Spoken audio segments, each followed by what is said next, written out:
All right, what up, people? What's popping? What's good? What's good? What's good? What's good? We are back with Kayleen Smith and Rashidi Locario from RKT Appraisals. You feel me? So today we're gonna be talking about mutual funds and what is that? What the fuck is that? You know what I'm saying? And how do we actually use this to our advantage? You know what I'm saying? And get it cracking. So who wants to jump it off? Who wants to start first? Who wants to Rashidi, I'll let you do your thing, Rashidi. Yeah. So one of the first things we're gonna go over stocks and mutual funds. Right. So essentially mutual funds, they pretty much hold many investments. So a mutual fund is essentially what companies use where you invest in multiple stocks that they buy into, which gain money and can lose money. Okay. And so how does this help like the average everyday guy? How do they put their money in the mutual funds, and how do you make money off of that type of stuff? Yeah. So when it comes to mutual funds and stocks, it's one of those things where you can pretty much use your money and get a chance to invest in successful companies and buy shares. What does that mean? That means if someone has a product, you can invest in them and say, hey, I'm going to invest in this product, buy a small share, so kind of a small piece of the company. And the more that product sells, the more money you make, and it fluctuates. So it's pretty much a way of buying, a piece of a successful company. For example, That's why you have like Jay-Z, how he's a main primary shareholder of the Brooklyn Nets and Barclays Center. He owns like 70% of the shares, so he's majority owner. That's literally what it is: buying a piece of the company, and as the company does good, you do good. And because it is a stock market, if they lose a little money, you lose a little bit of money too. Right. And so let's say if I'm not hearing feedback or something. What the hell am I hearing feedback for? That's weird. Anyway, I don't know why I'm hearing feedback. But so is there a difference between a mutual fund and a stock, or is it like the same type of thing? No, so a stock is an investment just in one single company, whereas a mutual fund is an investment in multiple companies. Okay. Nice. Okay. And so if, let's say, for example, a person wanted to, put some money up in a mutual fund, right? Is there a way that they have any type of mutual funds that are, safer than other ones? So let's say a person's like, they don't like taking risks. You understand what I'm saying? But they want to make some paper. Are there ones that's like, okay, this one is more likely to just like kind of, slowly gain over time and probably just lose a little bit, you know what I mean? So that they know, okay, well, I won't lose too much. You understand what I'm saying? But it's safe to where it'll rise a little bit. You understand what I'm saying? Are there different ones like that? Or it's just like whatever you do, you just kind of like gotta go with it, whether it goes up or down. You understand? So like for all the people that's scared to take risks, what No, actually, it's exactly what you just said. Believe it or not, it's as simple as no. To answer your question, there's not just one way. You just throw it in there and just see what happens. Right. They do have the option where you have low risk, medium risk, and high risk. And what that means is, with a low risk, you invest, but if the company makes a huge amount of money, because you're low risk, you won't gain a lot of money. If the company has a fall drop and you're low risk, you won't lose a lot of money. You got the medium risk, where it's right in the middle, and you got the high risk. Same saying, but the saying goes the same way: high risk, high reward. Same concept. High risk, when you invest high risk, you invest more money, and it's more risk. So when a company gain big, you gain big. When a company lose big, you lose big. That's why when the whole market crashed with the whole recession, a lot of people, you heard, oh man, I lost a lot of money in my 401k. It's the exact same thing. If you were in a high risk situation, you lost a lot of money. If you're in a situation where everything's going great and there's big rewards and the stock is soaring, your money's going to soar the same way based on how much you decided to invest. Right. So is there is that you? I don't know why I keep hearing feedback. That's so weird. Is there like let's say, like, for example, is there a smart way that people invest in stocks? So it's like, say, for example, somebody's like, I want to invest in this company, right? Is there signs to look out for to say this is a good investment, and then signs to look out for that says this is a totally bad investment? Because I know you can't predict the future, but are there signs that is more likely that this investing in this company is going to be better than investing in that company? Like, what are like some signs? So it's complicated but simple at the same time, if that makes sense. So it's all about trends. So when it comes to stocks, it's all about trends. So if something's trending upward, that's a good time to invest in there, but you have to also know when to pull out. So if it's trending upward, it's all about how much money did you invest, how much you invested in. For example, if you're investing in a company and you buy, say 20 shares, because when you buy in stock, it's all about how many shares you buy. And say you buy 20 shares and each share costs $10 and you buy 30 shares. At the end of the day, it's all about if it's trending and you make, and the shares say it's worth $5 a share and you put all that money in there. And on each share right now, the stock is rising and you're making $3-4 on a share. You might pull out when it's soaring.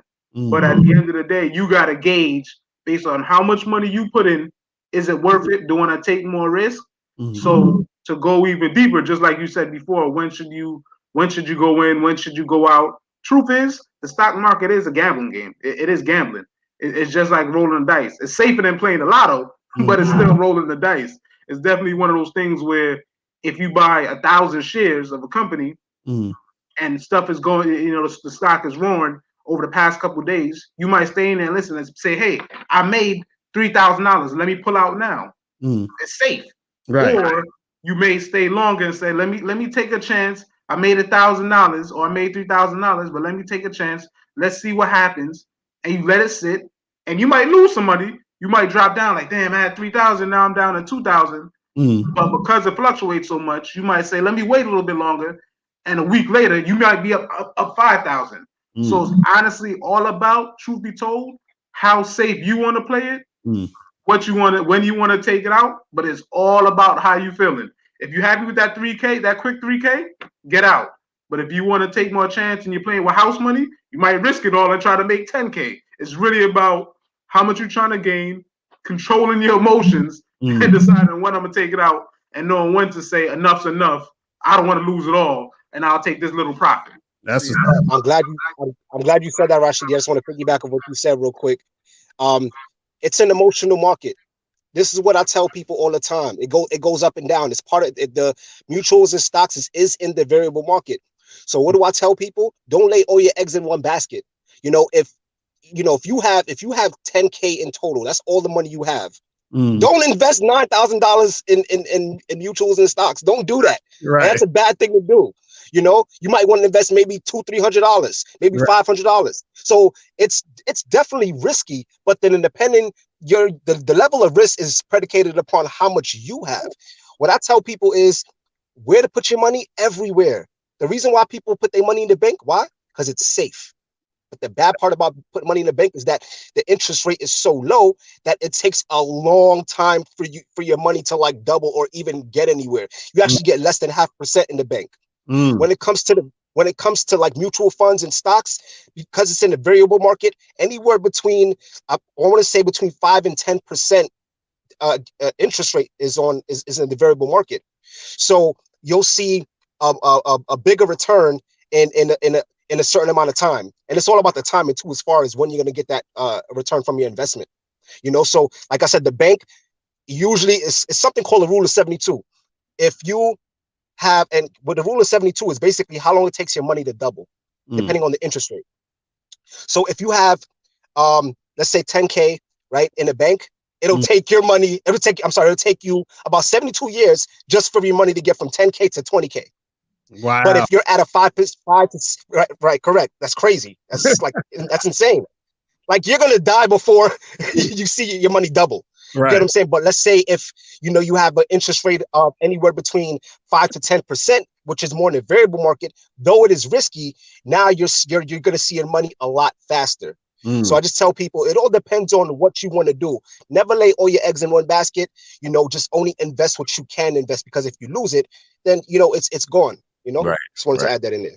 Right. Now that's some real shit. And shout out to everybody in the chat. Shout out to French. Shout out to April MC in the building. Shout out to Sakina Iman in the building. What's up? What's going on? That's my little sister people. Shout out to Joe Blast. You feel me?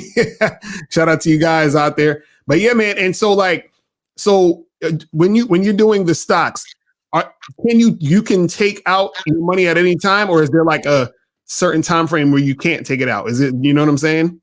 Nah, you could take out your money at any time. The only thing with the only thing with keeping your money liquid, meaning having access to your money as far as cash, is the platform that you're using, right? So, for example, something like Robinhood, which is something that a lot of people use these days to buy stocks. Something like Robinhood, the transfer might take like a day. You know what I'm saying? Something like Webull, the transfer might take like a day. Like I know about Vanguard, which is a mutual fund company. That takes literally like 2 business days to get your money, and it's literally just a phone call. You can say, "Yo, I need to take out $2,000," and they'll tell you, "Okay, how do you want to sell your shares?" And you could use what they call an average, or you could use a high low, paradigm or whatever it is, because it's different like patterns of how you sell your stuff, right? Sell your stocks or sell your shares in a mutual fund. So you could use an average cost, because basically everything is all about time, because you can make the phone call at 5 o'clock. You can make the phone call at 12 o'clock while your mutual fund is worth $200 million. You understand? But let's just say by the time you finish the phone call and they actually press the button to sell your stock, maybe the mutual fund was worth 198 million. You understand? Right. So they're going to take an average between when you made the phone call and when they actually press the button to sell your shares. So then you're going to have an average cost of like 199 million or whatever it is. You understand? And how much, and when I say 199 million, I'm talking, that's like the overall value of the mutual fund. Your little piece is whatever it was. Right. And so then you get the average cost of that back. You feel me? So that's it. Like I said, it all depends on the platform that you're using. Now, you have some people who they are stockbrokers themselves, and they have direct access to the market, so they can actually sell their stocks in real time and get the money in real time. So it just depends on where you stand. Like the average consumer, you're looking at like 1 or 2 business days to actually sell your stock and get everything back. Right. And so how do people actually do it though? So like, let's say a person's like, I'm interested in getting into stocks and investing in stocks, like, because I know there's some like either apps that you can download and get up on there and start it. So, like, what are some ways people can start to get into it? So go ahead. All right. Yeah. So Miles, to go off what he said, in some ways to go on there, Mr. Lucario. Essentially, you got different programs. Like Miles said, Robinhood. You got Charles Schwab. Some of the big wigs. They all have their own platforms, but you can literally like download apps, go onto their website, sign up with them, see what their criteria is. Like with Charles Schwab, they're one of the big wigs, so they typically they want you to come in at a higher amount. And the good thing to go about that is you could try different companies, and they teach you based on that company's model how they do things. You know what I mean? What I mean by that, certain companies say, hey, if you don't know how to handle stocks, they give you a quick little refresher course. They don't allow you to bet certain ways if you really don't understand it. So depending on the company you go to, they have different ways to teach you and different ways to show you. And some companies let you go willy-nilly, so you definitely want to be careful who you sign on with. It's just like anything in the world where you get different product everywhere, but everybody's competitive. It's just like buying cars. You got Hyundai, you got Toyota, you got Lexus, you got Porsche, but you're gonna get different levels of service based off the brand and what they do. And what I like to tell people too, when it comes to stocks, especially beginners, let's be honest, most of us who has a 9 to 5, you got a 401k. Those stocks you want to watch because your company invests in other companies and they literally break everything down. You can watch your own stock and you can control your own stock in your 401k as well.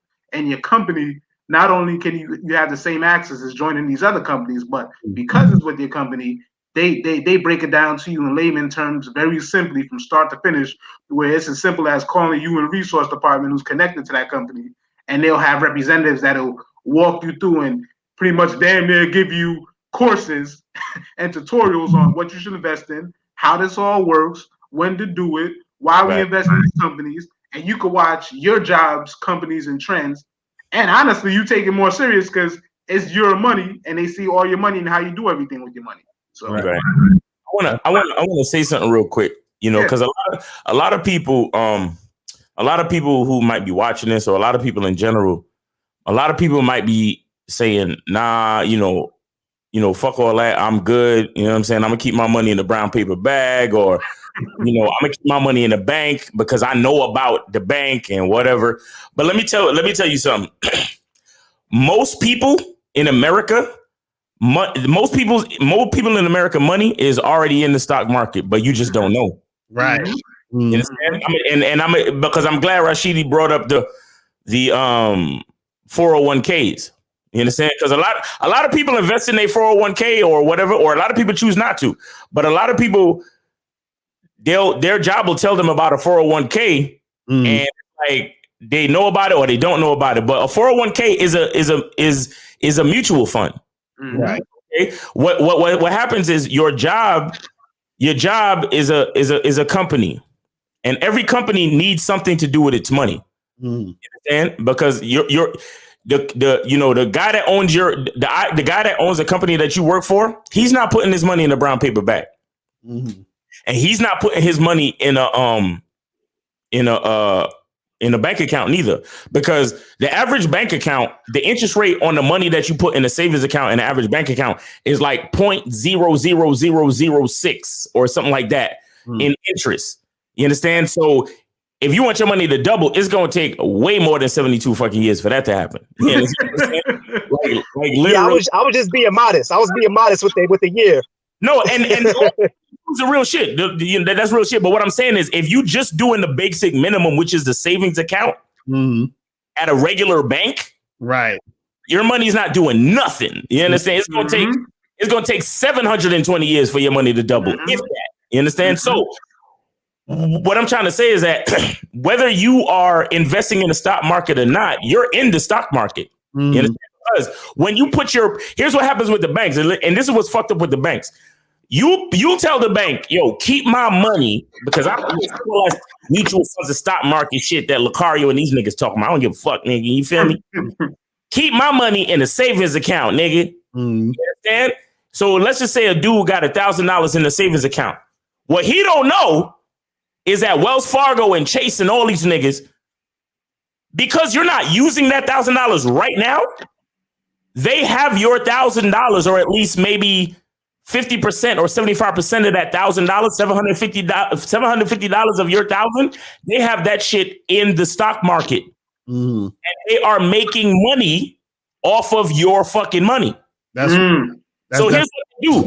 They'll Lucario, you remember back in the day, because we've been doing business together for a long time. You remember back in the day, we went to the bank and tried to take out some money, and the nigga told us, oh, it's going to take a couple of days. Right, I remember that shit. And that was back in like early 2000s, my nigga. We was like, why? Years. Okay, so here's what happens. They say, because if you put your money in a savings account, they know that you're not going to come for your money on a regular day. Checkings account, that's different. You're spending money from your checking account. But if you say, yo, I'm going to put a G in my savings account for a rainy day, they know you're not coming for that money anytime soon. You understand? So what they do is they say, you know what? We're going to take $750 of your $1,000, and we're going to play the fucking stock market and the mutual fund game with your money. We're going to be making 5% every month off of your $750, right? And then if you call a bank and say, hey, I'm coming to the bank to get my money out, then they'll pull your money out and drop it in your savings account, and then allow you to take it out. You get what I'm saying? Right, but right. Meanwhile, all them years they've been playing with your money, and they've been making money off the interest, and then they give you back $750 and maybe 2 or 3 cents because of the 0.0006 interest rate on your savings account. You get what I'm saying? And to piggyback off what you're saying, Miles, it's so serious, and I break it down to people like you said. Everybody's involved in the stock market. Why not put yourself in that position?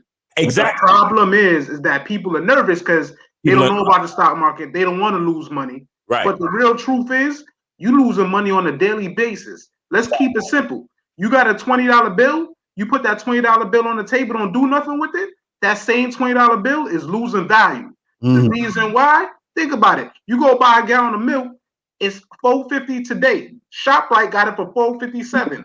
Somebody else got it for $4.59. At the end of the day, prices is changing everywhere. And all these companies and all these products is all about sales. So the reason why this company here, Stop and Shop, can sell for $4.55, they're getting a better deal, and that's a part of the stock market. So you as a regular person, you got to put your own money in the stock market and take control. Right. The jobs that you got, they got their 401k, they doing it for you, so they make it simple for you. So you might as well at least pay attention, see how your job do it, and then take some of your money. I'm not saying like Kayleen was saying, you got to take it easy and take like $300, $400, $500, start off small. But it's better to start off small than to be naive and think, man, I don't want to take a chance. I don't understand stock market. I ain't doing it. Like, nah. Let me ask this. Like, let's say, for example, you got a person that says, I want to make money off my money, but I don't want to lose no money, period. Is there a way to do that? You understand what I'm saying? Whereas, is there like a system to where they could save their money, the money will gain interest, but they're not losing any money? No, that's false. So the reality of the situation is that you can play it safe all your life. But the reality of it is, people that play it safe, you might be okay in the long haul because you're playing a numbers game. What do I mean by that?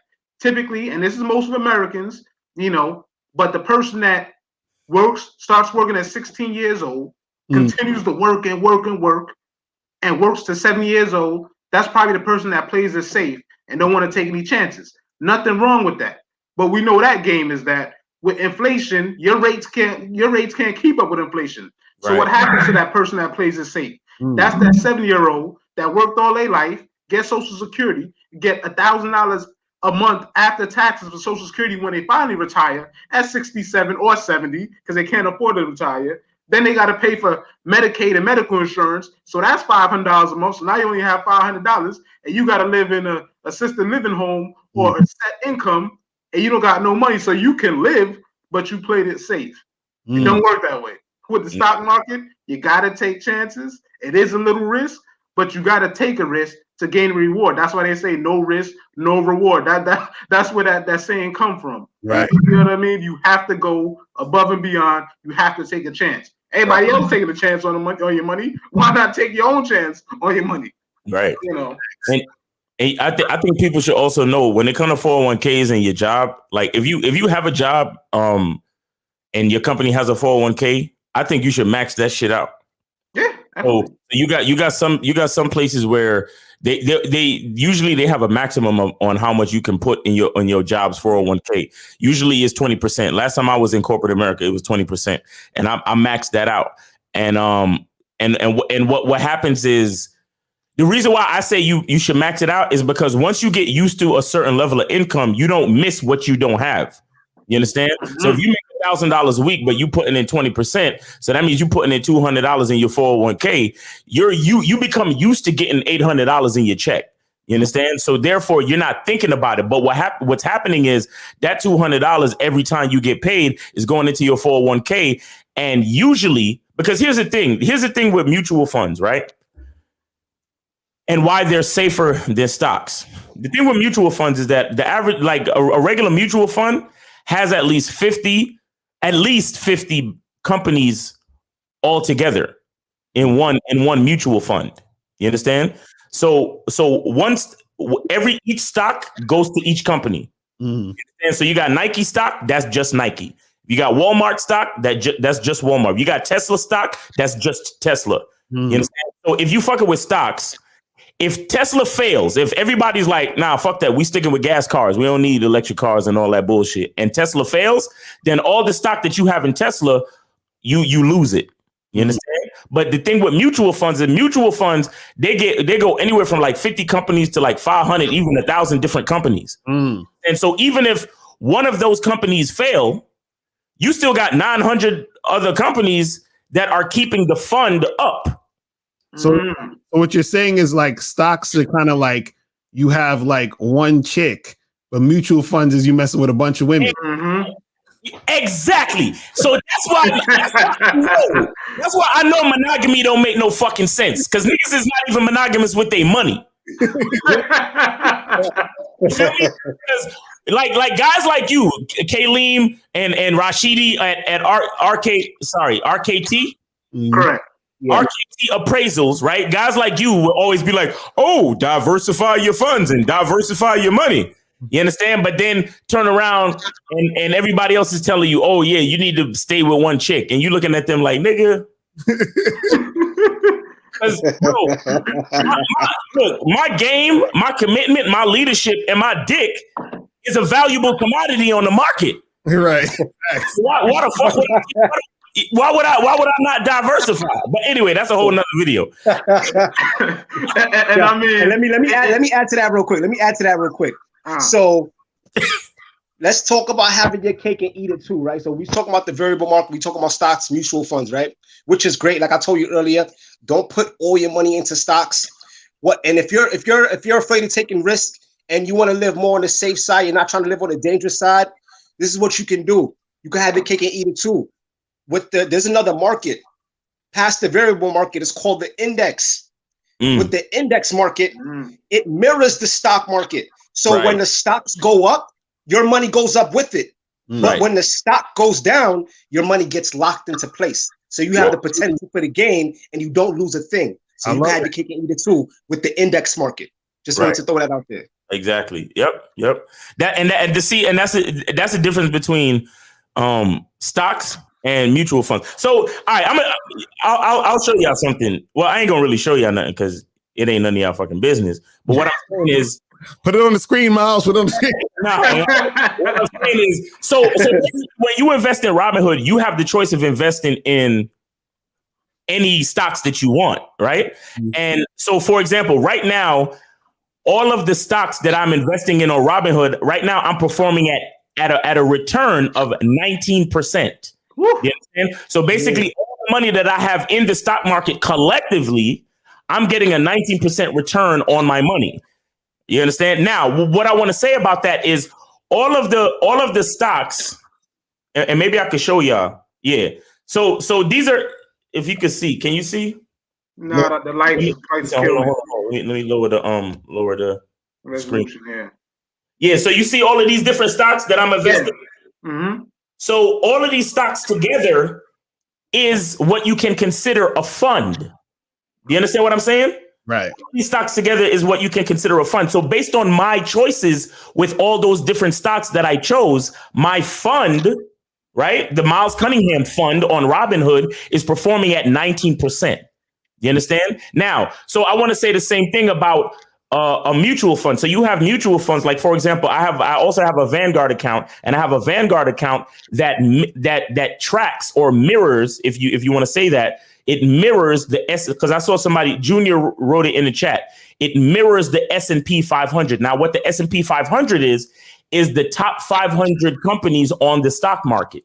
You understand? So it's the same thing I was talking about before, explaining that when you have a whole bunch of stocks, even if one or two of the companies within that stock fails, your money is still doing good because you got 497 other companies that are doing well. You get what I'm saying? Right. So, and the S&P 500 itself has been shown to give you anywhere between 5 to 12 to 15 on a good year in return on your money. You get what I'm saying? So it's like the same thing with my Robinhood.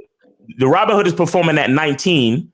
The S&P is performing at around 7 to 10 right now. You understand what I'm saying? So basically, you have a little bit of safety in when you diversify. You understand what I'm saying? You have a little bit of cushion when you diversify, because like I showed you in my Robinhood, I got some companies. See, I got some companies in red, and but a lot of my companies are in green. Right. And that's based on what's going on today. You get what I'm saying? So basically it's like, yeah, everything's a risk, but would I be getting 19% return on my money if I just had it sitting in the savings account at the bank though? Right. That's the real question. Absolutely not. And the thing is, let me tell you the cool part. Let me tell you the cool part and why more of us, more people that are on our level, and more people that look like us. Hopeless winner. You're absolutely right. VSTAX. That's one of the mutual funds on Vanguard that follow the S&P 500, and I actually invested in that fund. Here's a cool part. You got to understand this, and I always know I sound racist when I say this type of shit, but here's the thing. Here's why you can't get too stuck in the whole white man is holding me down, or you can't get too stuck in the racism of racism, right?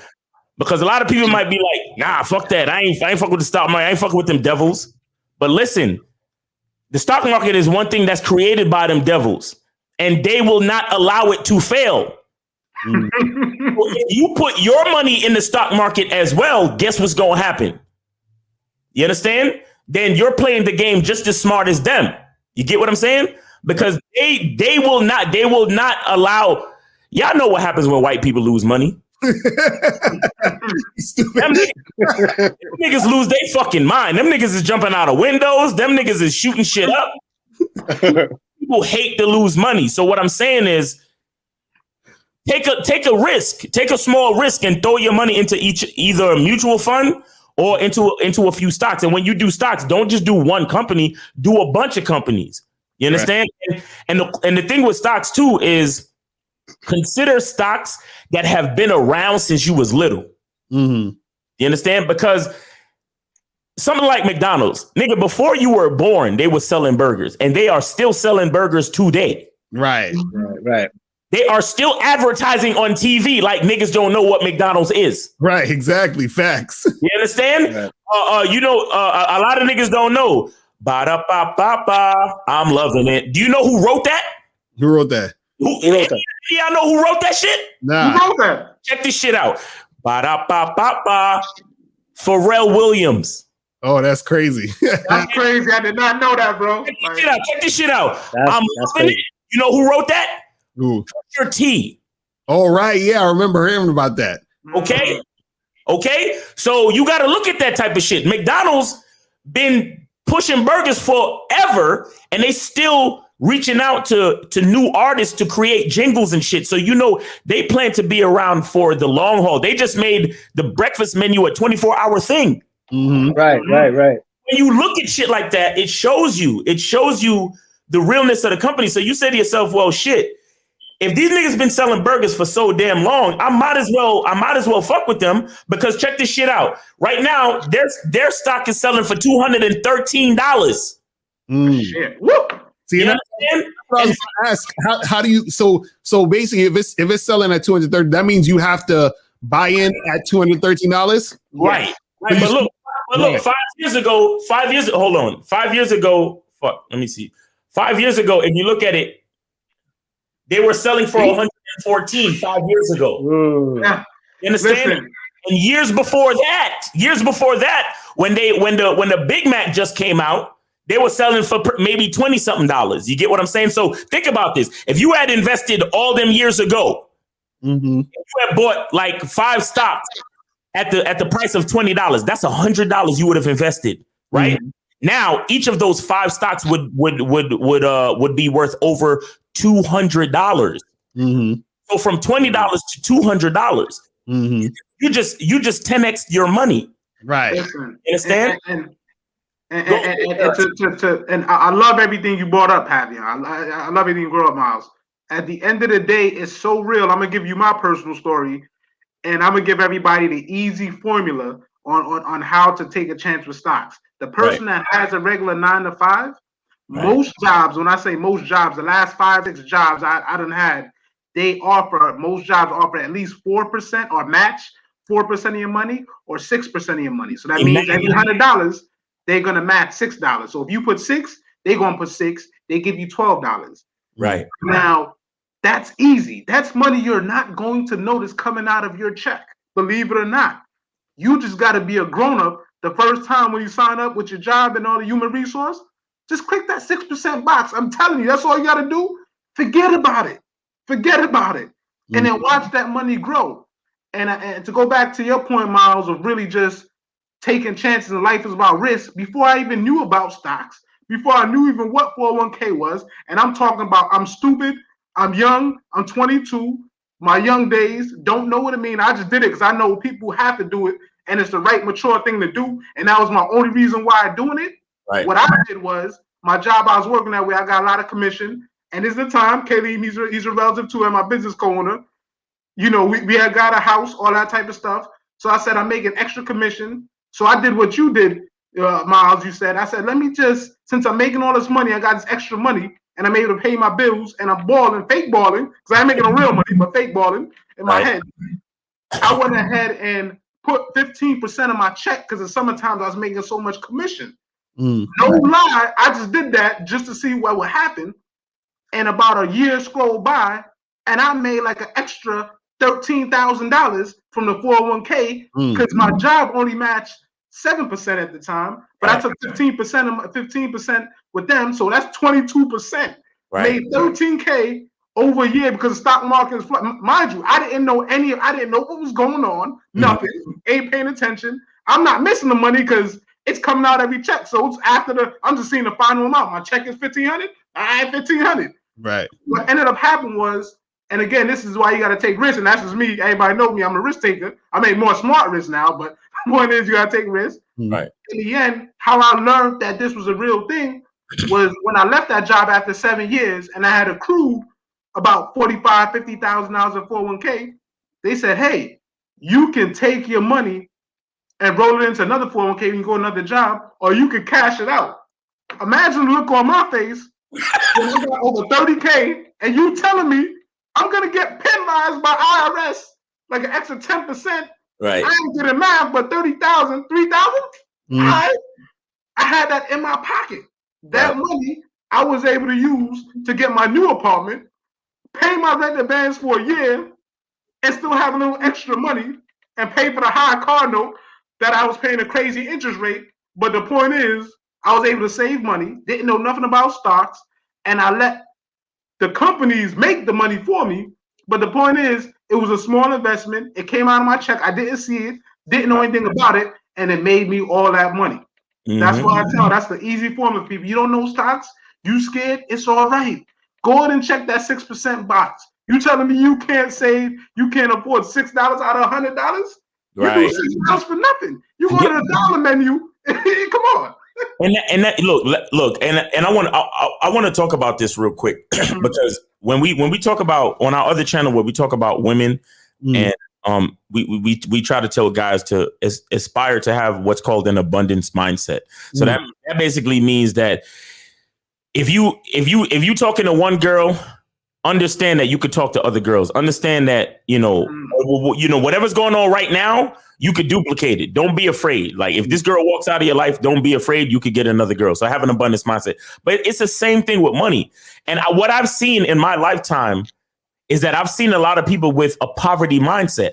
You understand? I've seen a lot of people, they like, for example, if somebody work at McDonald's, right? And they make a minimum wage and they get their check and it's like, it's like they take it home like $300 or something like that. And then you tell them, oh yeah, you should probably invest in stocks, or you should invest in a mutual fund, or you should put your money in a 401k. They're looking at you like, all I make is $300. What the fuck you mean? Right. You know what I'm saying? But again, here's the thing. For example, Robinhood, like I just talked about, they do what's called fractional shares. Okay, for example, meaning that even though Tesla or Apple or any one of these expensive ass big name companies, one share is selling for like $1,000, $200, $300, $600. Right.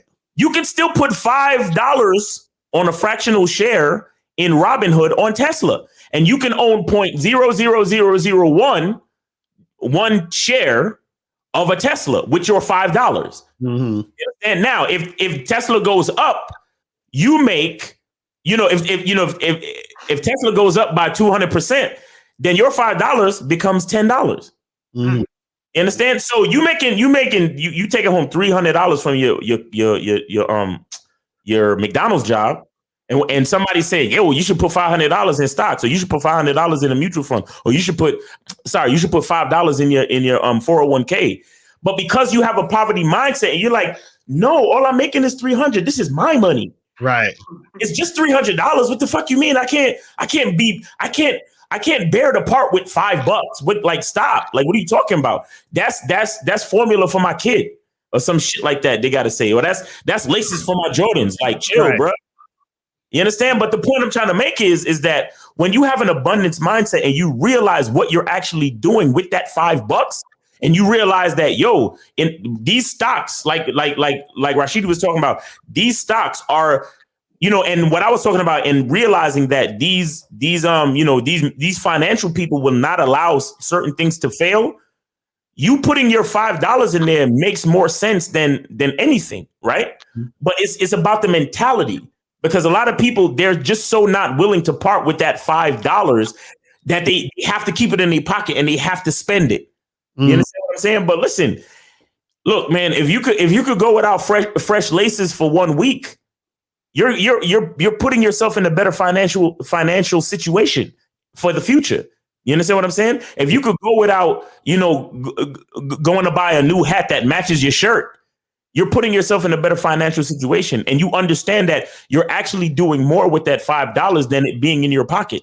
You understand? Because having the $5 in your pocket is just like keeping it under the mattress. And even worse, actually spending it on something that's not really that important is worse than that. You understand what I'm saying? But when people have a poverty mindset, like for example, shout out to my pops, because my pops is he's a avid racetrack gambler type nigga. Like, he one of them old niggas that love to gamble. Yeah. So one day I went to Walmart and I bought a shirt, like just a knockaround shirt, because I needed a shirt to do some work or whatever. And he said, yo, that shirt look good, because when you buy shit from Walmart, it look good when you just get it. Right. When you buy that shit look good. So my dad was like, yo, that shit look good. I was like, yeah, it was only like $5 at Walmart. He was like, $5. And I was like, yeah, $5. He was like, if I had $5, I wouldn't go buy the shirt. I would take that shit to the track. And I'm looking at him like, see, nigga, that's why you broke. Because now, I love my pops, and I ain't mad at him, because him going to the track, that's like his one thing. Like, he just loves doing that shit, and he don't overdo it or whatever. But I'm just like, I would much rather gamble on the stock market. Right. Much rather take that gamble on Nike, because I know all the niggas that's working at Nike refuse to fail. Right. And on top of that, they've been selling sneakers to my ass for how many years now? Right. You understand? So instead of betting on some horse that has a 1 in 12 chance of losing, I'm gonna bet on Nike, because Nike's run by people that refuse to fail. Right. And so that $5, I'm giving it to Nike. I'd rather do that shit. You understand what I'm saying? So I think that mutual funds, stocks, all the stuff we're talking about, money management, has a lot to do with your mindset. You understand? But a lot of people think that just because the money's not in their pocket, a lot of people think that just because it don't say what it say on the check, right, that they're actually losing money. So they will never. There's a lot of people that I know personally that will never sign up for a 401k. They're like, nigga, what? Leave $200 on the table with these niggas? Fuck that, nigga. Give me all my money. Right. For example, you remember back in the day when you had to write out your dependencies, and they always tell you to put 1 on, just so you could pay a certain amount in taxes, so you don't owe as much. Right. Right. Them same niggas that I'm talking about, them same poverty-minded type niggas, they would always put 0, right? Yes. At the end of the year, they don't get no fucking tax return. Right. No taxes. So when I go get my tax return check, and they over there like, oh, you got a tax return check? And I'm like, yeah, nigga, because I put the 1. Right. He's like, no, I want all my money, but now you got to pay extra taxes on that shit. You understand what I'm saying? So there's always a give and take, but when you have a certain mindset and you understand if you could see shit in the long run, because again, and that's the reason why I always bring up the racism part of it, okay? Because I say it like it's a joke, but it's a serious thing in the mindset of our people, because most of us, we don't think about making it past a certain age, bro. Correct. It's a sad psychological issue that we don't think about the long run. We don't think about the long game because most niggas in the hood, for example, is like, nigga, I am not making it past 24. So what the fuck I give about diversifying my funds and all of that bullshit, nigga? Right. Give me all my money now. Mm-hmm. Because I don't expect to live past 30, much less see 40, 50 or retirement, nigga. Like, fuck, I don't know what that means. Right. But that what I'm saying is that's the poverty mindset. You understand? A person in poverty is thinking that way. And so I feel like, and a lot of us are waking up. A lot of us are waking up, but there's still a good amount of us that are still on that bullshit. So that's why I always bring that type of shit up. You know, I say it to be funny, but it's a serious thing. So having a certain mindset when it comes to money is very, very important. And it's the same thing with just saving your money, period. And that's why I said, you know, to sign up for the max in your 401k, in your company's 401k, because once you start getting the check, you get used to getting that amount. And then the rest of it goes to 401k. And on top of that, they do what's called, it's tax deferred. Yeah. So the money that you're actually investing in your 401k, it doesn't get taxed when your money comes out. So that's even better for you. Why? Because usually if you didn't sign up for your 401k, let's just say you would get $1,000 check to take home, right? But now that you sign up for your 401k and you put in 20%, $200 go to your 401k and you take home a check for $800. Now, what's better? IRS coming to tax you for $1,000 or IRS coming to tax you for $800? Right. You know what I'm saying? So that's what it's about. Understanding the mindset and understanding, well, I could leave that money in there and I could leave that because when you go to your HR, your human resources, you could literally sign up and any beneficiary that you want for your 401k. So if you die today, whatever's money left in your 401k goes to whoever you put as a beneficiary. So you could, for me, I'd put my nephew. You know what I'm saying? For anybody else, they could put their wife, they could put their best friend, their son, their kids, whatever. You understand? But again, that is having a mindset for the long run to say that, because money. I talk about money in a certain way where a lot of people don't understand. There's a reason why they call money currency. You understand? Because money has to flow. And when you're holding money like this, you actually become, you're like a bottleneck. You're holding up the flow of money. You're holding up the flow of currency, and your poverty mindset is slowing down the flow of money. Right. You understand? When you have an abundance mindset and you realize, all right, I'm gonna put this money in the 401k, or I'm gonna put this money into my church, or I'm gonna invest this money into something else, or I'm gonna buy some stocks with this money. You have to have the understanding that because you're putting money back into the economy, that's what makes shit work. Yeah, and go ahead. And to jump in, Miles. I love everything you said because it's all about the mind state. It's all about the mind state. And it's so real. And what I like to always tell people, to go back what I was saying before, to piggyback up everything you're saying, that it's in the mind state, is that everything is interconnected to the stock market and insurance and taxes. And the reality of the situation is to go back when you said with mind state is, I don't want to lose that $5. That same person, that $5 in your pocket doesn't go anywhere. It's staying in your pocket. It's staying under your bed. But let's be honest.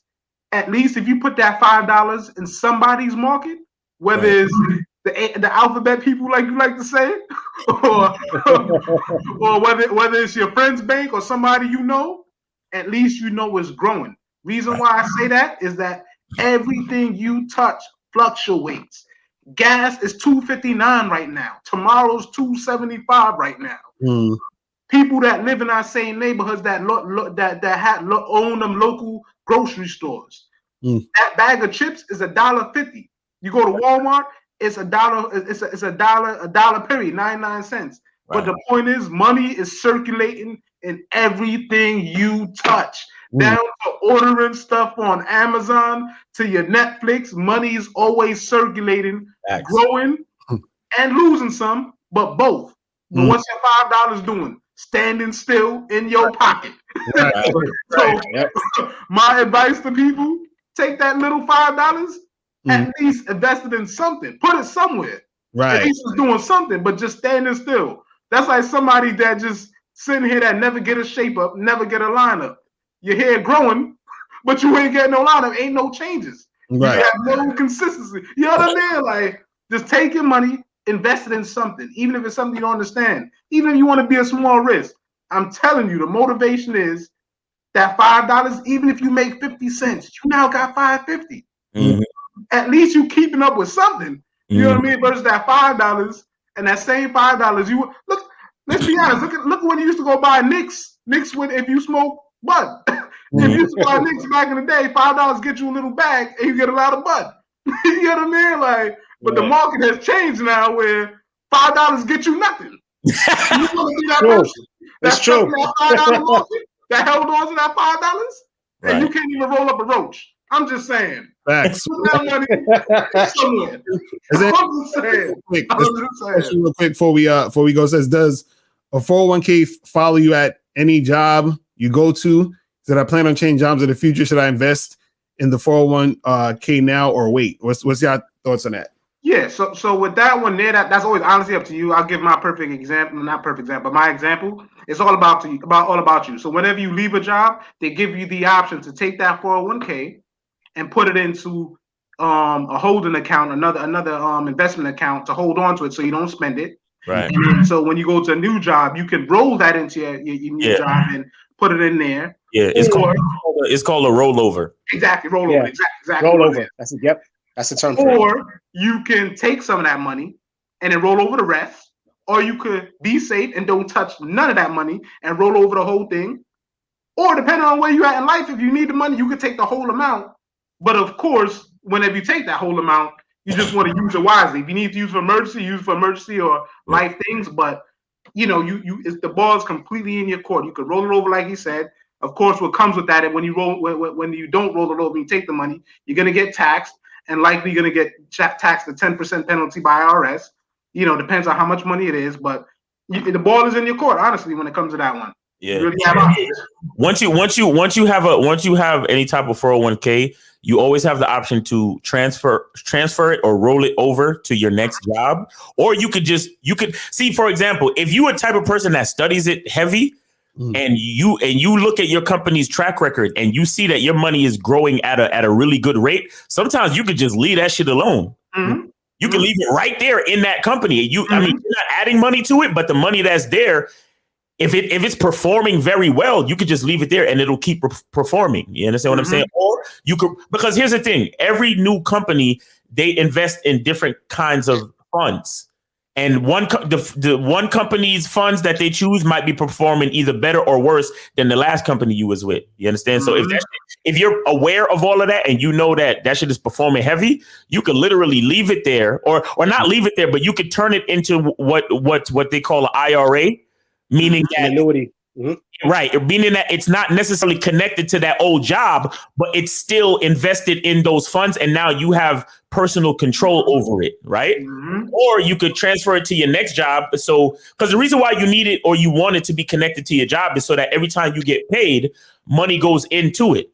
You understand? Because if it's not connected to a job that you make an income, no money's really going to go into it. So it's just the money's going to sit there and just keep investing in the stock market and either rise or go down, depending on the stock market. But the cool part about when you're working and you make an income is that new money goes on top. So it compounds. You understand? So if you're performing at 5% for $1,000, next time you get paid, now you're performing at 5% for maybe $1,200. And then next time you get paid $1,400, next time you get paid $1,600, and so on and so forth. You understand? You always have the choice to turn your shit into an IRA, which means that it's a personal annuity or a personal mutual funds account for yourself that you can you could take the money out and get taxed on it, or you could wait till retirement. And then you could use that money when you retire. You understand what I'm saying? Yeah. I love it.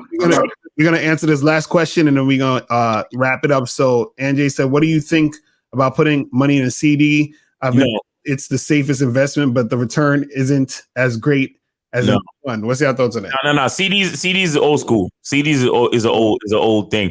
CDs is a waste of fucking time. And on top of that, CDs, like, you're better off doing the money that you would put in a CD. You're better off putting it in Robinhood or putting it in a Vanguard or some type of mutual fund. Because here's the thing with CDs. CDs have a set term. Because you have a 1 year CD, a 3 year CD, a 5 year CD, where literally after you put the money in, you can't touch that money for that time.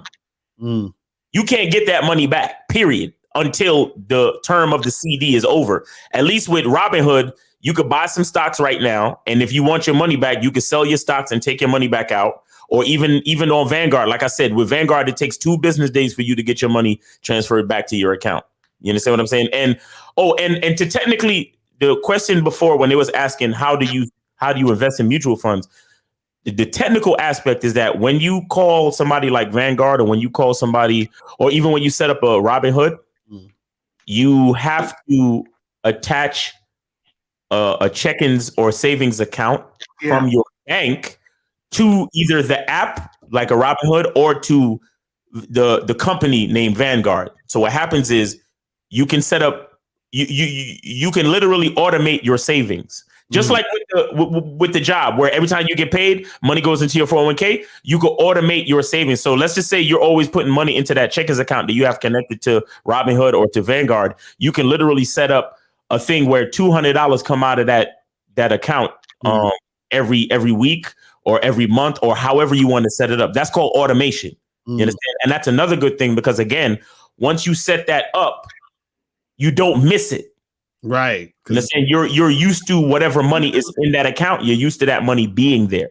You understand? So $200 keep going into your Robinhood and you keep buying stocks. That's cool. $200 come out to you and go to your Vanguard mutual fund. That's cool. Or your Charles Schwab or whatever the hell you decide to use, or your 401k. That's cool. So the technical aspect of it is that you have to set up a connection between your banking institution and whatever company that you are investing in mutual funds with. And another thing I will say too is that whatever company you do mutual funds with, make sure at least that there is a certain percentage that is allocated to a fund that is tracking the S&P 500. If you're not tracking the S&P 500, there's a lot of I feel like there's too much volatility. You understand? So and the reason why I say the S&P 500, that's 500 companies strong. You understand? The so top 500 Fortune companies. Yes. Yeah, 500. Yeah, Fortune 500 companies. Fortune 500. Yeah. So and these mofos ain't trying to fail. You understand? Because they jump out of windows when they fail. Y'all know that. You understand? So make sure you doing something where the S&P 500 is in the mix. You feel me? Facts.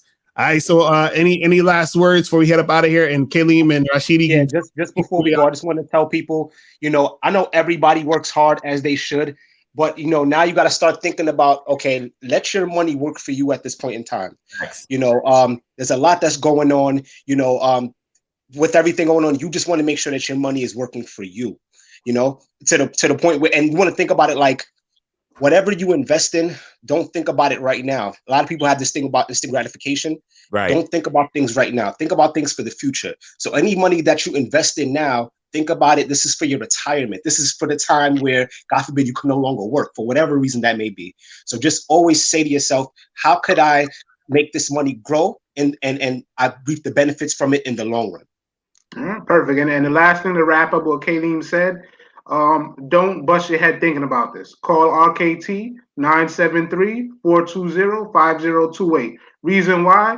We sit down, do a consultation with you. We're in the financial industry. We work with hundreds of companies, top brand companies, handpick the companies we use to best suit your services. Sit down. Don't waste your time busting your brain. Call us. We'll walk you through it, and it'll be free time, and we'll set you up the right way. Check out the website, www.rktappraisals.com, and call us at the number below, 973-420-5028. We'll walk you through the process, and we'll hold your hand through the process on top of it. Nah, don't hold my hand, nigga. It's COVID.